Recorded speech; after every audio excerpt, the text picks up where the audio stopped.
Hi guys, it's Trevor, Body Mechanic from Absolute Fitness. I'm going to show you how I set up a bike, and if you're going to do my spin sessions, this is how you really need to set them up. So this is my spin bike. It's a York Fitness SB300.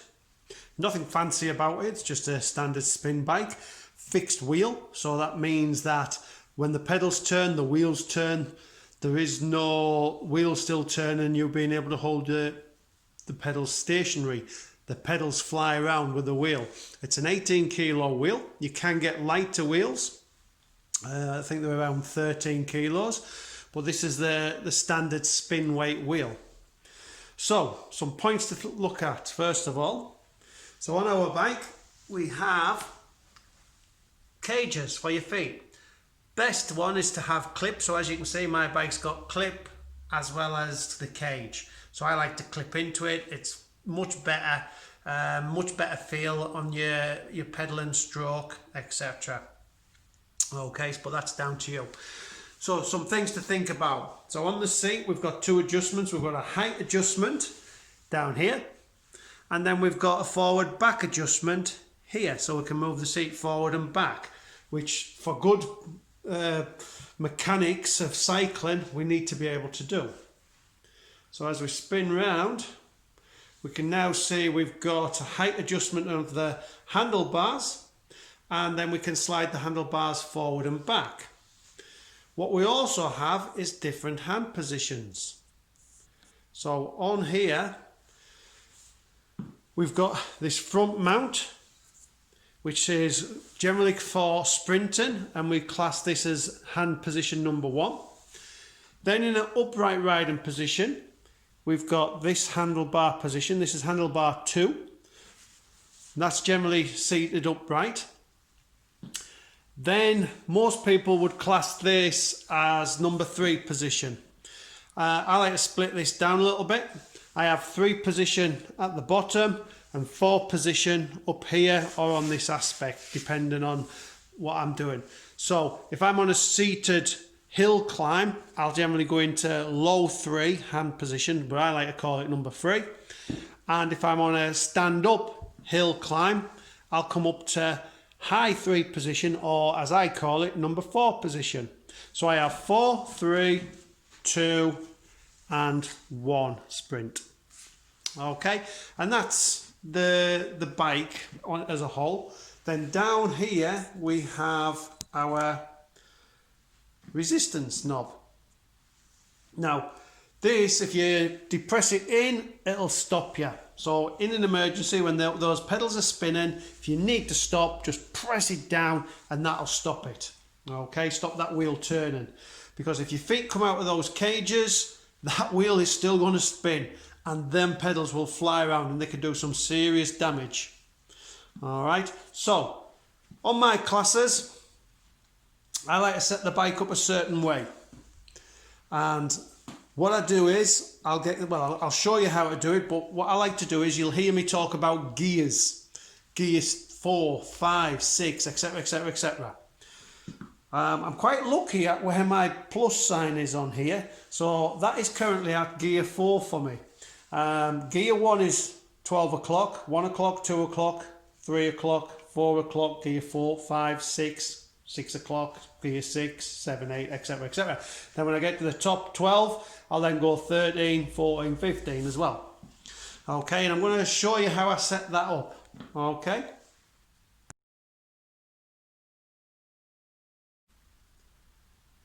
Right, we're going to look at how you actually set the bike up correctly now for one of my spin sessions.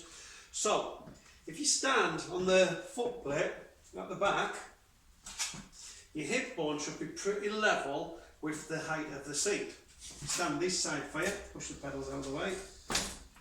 Stand on there, put me there. My hip bone, yeah, not the bony bit at the top here, but the actual bony bit I can feel sticking out the side off my leg, yeah, my hip joint.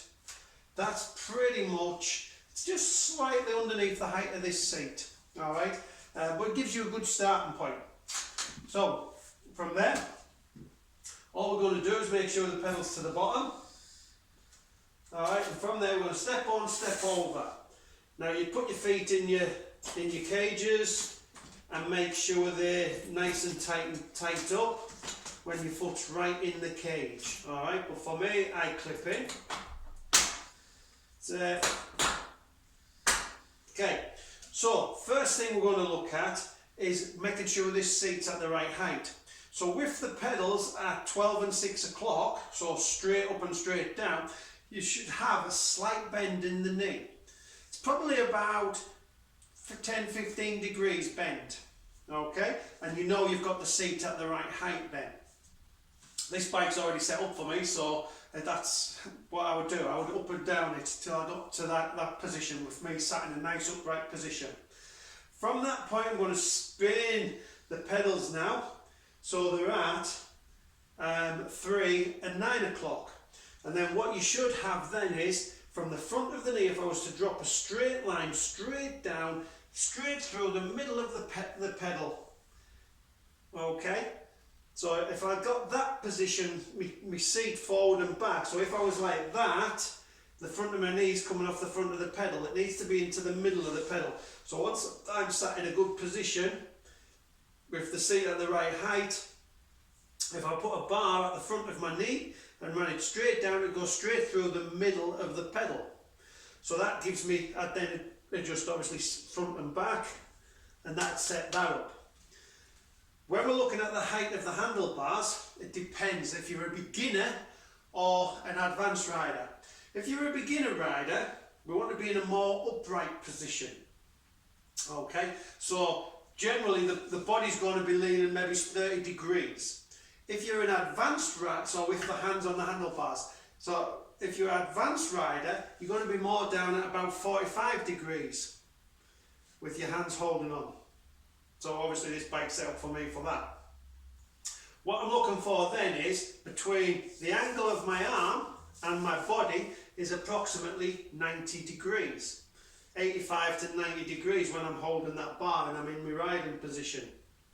So what I would do is adjust the height of that to get me to me 45 degrees, and then I would adjust the front of the handlebars, sliding backwards and forwards to get me to my 90 degrees. And once I'm in position, my elbow should be about 15 degrees bend on them when I'm riding in my number 2 position.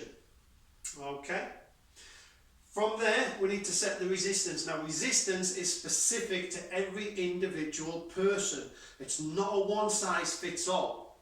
So literally what I would want you to do, and hopefully it'll work on the bikes you're on as well, because it does depend on the bikes, because different setups have different resistance forces on them, but you might have to gauge that a little bit.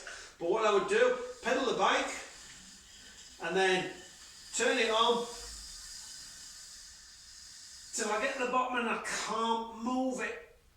I can't physically push it round. From that, I'm going to take full turn and a half off. Okay, that full turn and a half off. And what would be good now is to mark your actual knob at 12 o'clock. Okay, so when I say, if I was to say gear 3, you would put a quarter turn on and you would be now riding at gear 3. If I said put another quarter turn on, you'd be now riding at gear 6, because my mark would be pointing towards me 6 o'clock on the clock. If I was to put another quarter turn on, I would now be at gear 9. And it would be pointing that way away from me, and another quarter turn on, I'm now on gear 12. Okay? So that's how I generally set my bike up. Generally ride from gear 4 upwards, because gear 4 is very, very flat, steady ride. Okay guys? So that's how we set the bikes up. Most of my rides are done to time, and you play your own music that you want to play. If you are going to be on one of my rides that is done to the music, you'll have to visit my website and download the music and play it in the background while you've got me on the screen. Okay, but I'll let you know on the actual ride that I will be doing. Alright, and that is how you set your bike up for one of my sessions. Look forward to riding with you.